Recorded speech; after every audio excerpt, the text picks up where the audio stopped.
Hey everybody, welcome back to my channel and thank you for clicking on another video. I'm super excited about today's video because I'm going to be answering a few questions that some of you had. I had put a post out today saying I'm going to do a Q&A about living in the RV because we are coming up on living here for 1 full year. August will be a year. I wanted to just put some feelers out there and see what you guys were curious to know. I know a lot of people have thought about tiny home living, or just, I think this is a non-conventional way to live, and it is not going to be for long term, but we do enjoy it right now. So just to give you a little bit of backstory, if you haven't had the chance to see my RV tour, I do go in more depth as to why we came to that decision.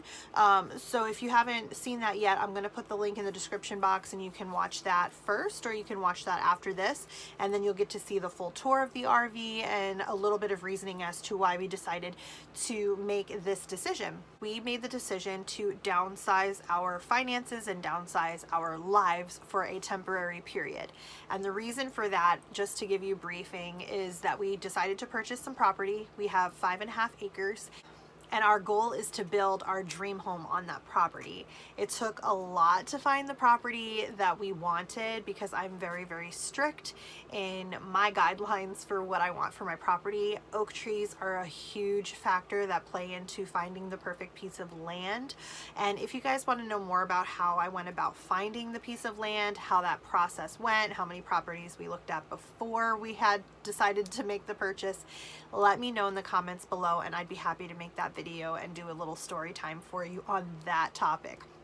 But anyways, so we made the decision to rent out our home and to move into the RV. So we went hunting for the perfect RV. We have tomorrow he will be 4-year-old who needs his space and has a lot of toys, and we obviously didn't want to be all crammed into one room, so we needed to find something that was a 2-bedroom that was going to be comfortable and suitable for us to live in, because we are stationary for this past year and we are looking to be here for 1 more year.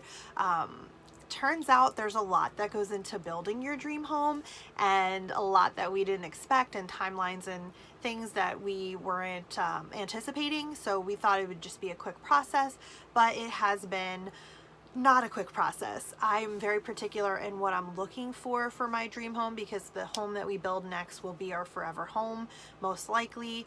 So it has to be right. And if we're going to build it on our dream property, then we're going to build the dream home that we want. And I drew up the blueprints, my husband drew up blueprints, and then we kind of combined our 2 visions for the house that we want to live in. And then we gave it to a realtor who is experienced in kind of working with your budget and creating your style, and kind of tweaking it to fit within the budget that we want to stay within. So anyway, not to go on a tangent, but it has been a little bit of a delay for how long we're living here, but I don't mind that. I actually really love and enjoy living in this space. So I'm going to jump into the questions, and then I might have little stories in between with the questions that are asked. Obviously, we made this decision not only for simplicity of lifestyle for a while, but also to cut back on finances, so that way we were able to save money and kind of refocus our expenses to building our home. So that takes time as well, that takes adjusting. So we are in the process of moving forward on starting the build. Okay, so I'm just gonna go, I wrote down all of the questions and I'm just gonna go line by line in answering them. So the first question, this was asked a couple of times, is how much did the RV cost? So initially when we came in to purchase the RV, we had a much smaller budget. We wanted to stay around $25,000 for the RV, and that was doable, but it was still lacking in what we needed as a family. So we probably looked at, I don't know, probably 15, maybe 20 different RVs before we were like, okay, we need to reconsider our budget and see, you know, what exactly we can get approved for, and and just take it from there, because we're not finding exactly what we want. So we went to Camping World. That was another question. Where did you get your RV?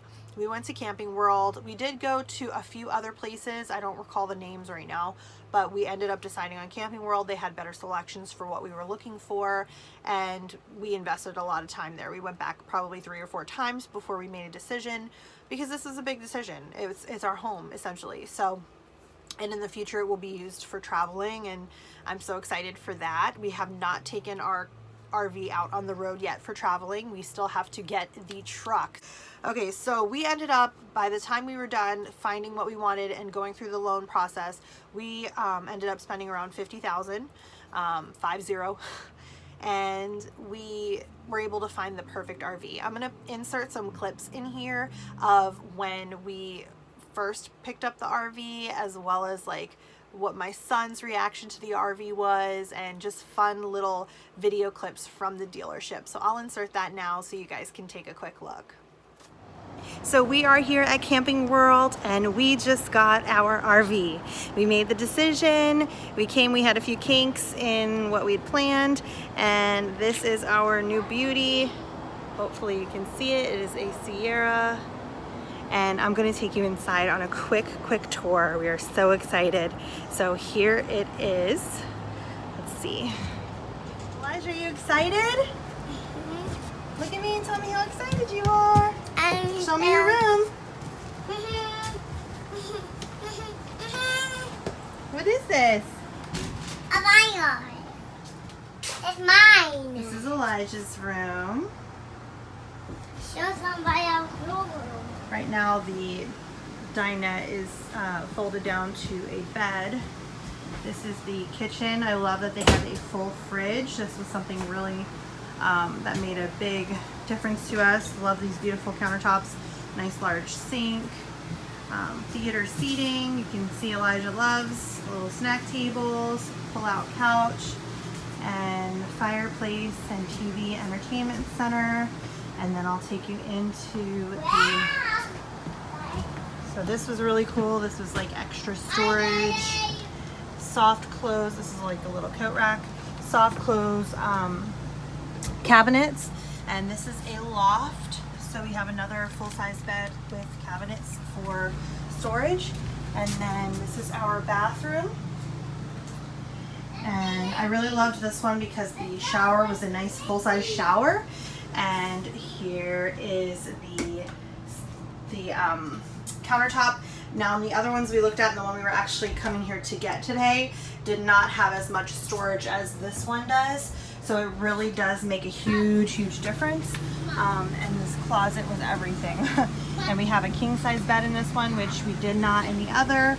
Comes with your TV, your dresser, and this was a beautiful closet, and it has room for hookup for washer dryer. And then on this side it has the full, this is a full depth closet, maybe even a little deeper, and then it has the storage cabinets in the back that we could use for shoes and things like that, and then a little cubby hole over here. So we are in love. We are so happy. And stay tuned, because we are going from a 2,600 square foot home to a tiny RV, but this, you can see, is luxury, and we are very excited to take on the challenge of downsizing our life for a while so we can accomplish some of our larger goals. So say goodbye. No, wait a second. Look in here for now.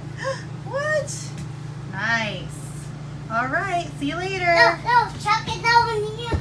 I'm in the bathtub. Wow, say bye. Bye. Okay, so our monthly cost, we did finance it. That was a question, if we had to buy it outright or if financing was an option. We did finance our RV because we didn't obviously have $50,000 just hanging around.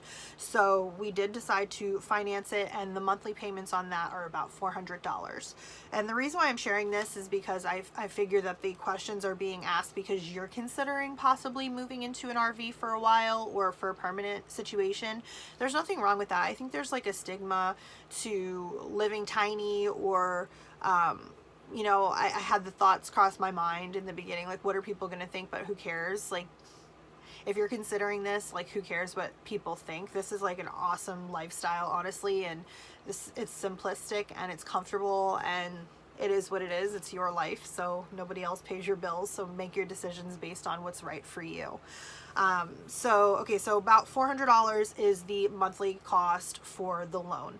And then the lot cost, our lot cost, if you pay the year up front, you do get a discount, and it's about $4,000 for the year.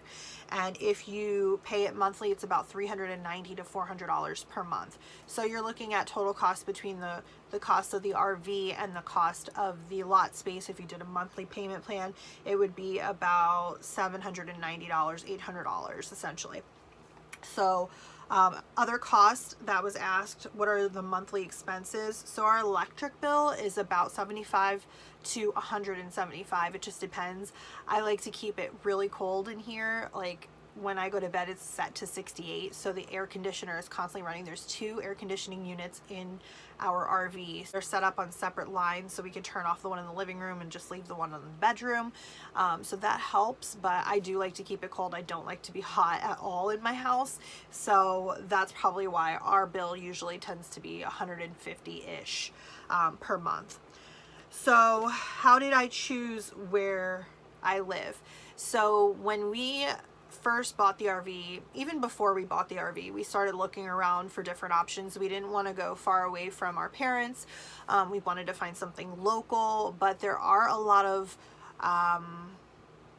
lower caliber or like kind of trashy, I hate to say, but trashy RV parks around. So you really have to be careful and cautious of where you decide to stay. I did a lot of Google research. I also looked for what is the safest areas in town, safest RV parks in town, and that's how we found this one. This was actually the last RV park we went to. So, like, just to real quick give you a story, we initially had the idea to stay on my mom's property. My mom has 1.5 acres and she obviously lives there, and we were going to park our RV there for the year. So we actually got millings, which is like broken up pieces of asphalt from the road. So we had like a little bit of a driveway, like a loose driveway laid, which cost money. We had to actually have, and this is probably going to be the question for what was my biggest challenge, or what is my biggest challenge, and I'll give you a few of those. I'm also going to do a video on pros and cons to living in the RV, as well as a 1-year update of living in an RV full-time. So we initially wanted to park on my mom's property, and then we started the process, prepping the land, getting the trees cut back, spending my mom spent like $2,000 on tree work alone, and then laying the millings down. That was like another $800, only to find out that the county declined our request to have the electric pole put in. So with an RV, you need a specific voltage for power. So we obviously needed to have a permit to get the electrical work done at my mom's place. She didn't want me plugging into her house, obviously, for obvious reasons, overloading the electric box. She didn't want to deal with that. So we were going to get a new pole installed. So we put in the application, they said everything looked great, and then we found out that it was not approved. So the county must have taken record of me calling in and asking about how long we can park an RV and what are the guidelines and all that, and they went ahead and just declined it.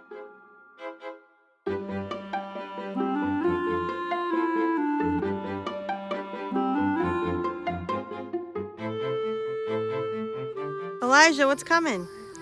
The RV! And what day is it today? My birthday! Yay! Are you excited? He is pulling in now. All right, here they come. Watch out, Dad! Ooh, let's pray he doesn't get stuck. Oh, Jesus, let them get in and not get stuck. Woohoo!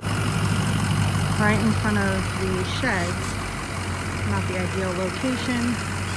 Not where we wanted, so we're gonna have to reconfigure some things to figure this out, because it's too far from the septic tank.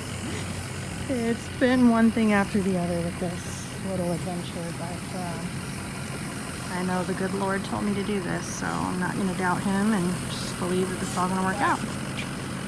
Alright, so here we are, getting parked. Alright. So that was really, really devastating for us. It was very frustrating. There was just a lot of stress involved in that. So we ended up saying, you know what, we're going to just look at RV parks and we're just going to go somewhere that's already set up, because not only do you have to set up electric, you have to set up plumbing. So if you are thinking of, you know, parking on a piece of land, it depends on where you are and what your county's guidelines are for what they'll allow as far as if you can park there and how long you can park there. And if it is just vacant land, you do have to consider, is there a source of water? Is there a source of electric? If not, then you're going to be doing what's called off-gridding, which is basically running on a battery, and you can get solar panels. There's a lot of things that you can do with the RV to make it self-sustainable. If you're interested in that, let me know and I'll do another video on that topic. So, okay, back to the question. So we ended up finding the RV park that we love. I absolutely love living here. It is super quiet, it's super peaceful. What I love the most is the trees in this RV park are stunning. Beautiful, beautiful oak trees, all different kinds of trees. If you look at the video of the tour of my outside RV tour, you'll be able to kind of see a little bit of the area. So I absolutely love living here. It is actually voted one of the safest areas in all of Hernando County. So we feel really secure. There's security at the gate. It's just a wonderful community to live in. So I'm very, very happy. We have a pool, we have a spa, we actually have two pools, an outdoor and an indoor. We have a gym. The laundry center is right across the street. So obviously I can't put a full washer dryer. I could put a full washer dryer in here, but it would be like a mini like RV size, which is really small, and my family produces a lot of laundry. So what I actually really love is that even though the laundry is right across the street, it's not that big a deal. My husband helps me carry things back and forth. But what I absolutely love is that I could come in, usually it's about 5 loads of laundry each time I do it. So what I don't like is that we have to pay for it. It's like $1.50 up to $2.75 per wash and per dry. So it just depends. And typically I do 5 to 6 loads each time. What I like about it is that they have all the washers and dryers there, so you can actually do all your laundry in one sitting, no matter how many loads you have. And if you're in a regular house, you have obviously one washer, one dryer. You have to wait the hour or whatever long it takes to do the loads, and it just takes much longer. Whereas this, it's like bing, bang, boom, I'm in, I'm out. In an hour and 45 minutes, my laundry is all completed, and then I just have to fold and put away. So I absolutely love that amenity of being able to utilize multiple washers and dryers. Okay, so the next question is, did we have to buy the land up front or the RV up front? No, we obviously you won't have to do that if you live in an RV park. It's already here. You just pay the rent on the lot and then you're good to go. With the RV, you don't have to buy it up front. You can do financing options. Biggest challenge. Another big challenge that we have found is we have one bathroom, and that's crazy to have a 4-year-old he is potty trained, but he's like, when he has to go, he has to go. And then between me and my husband, me trying to get ready, it's just been a mess.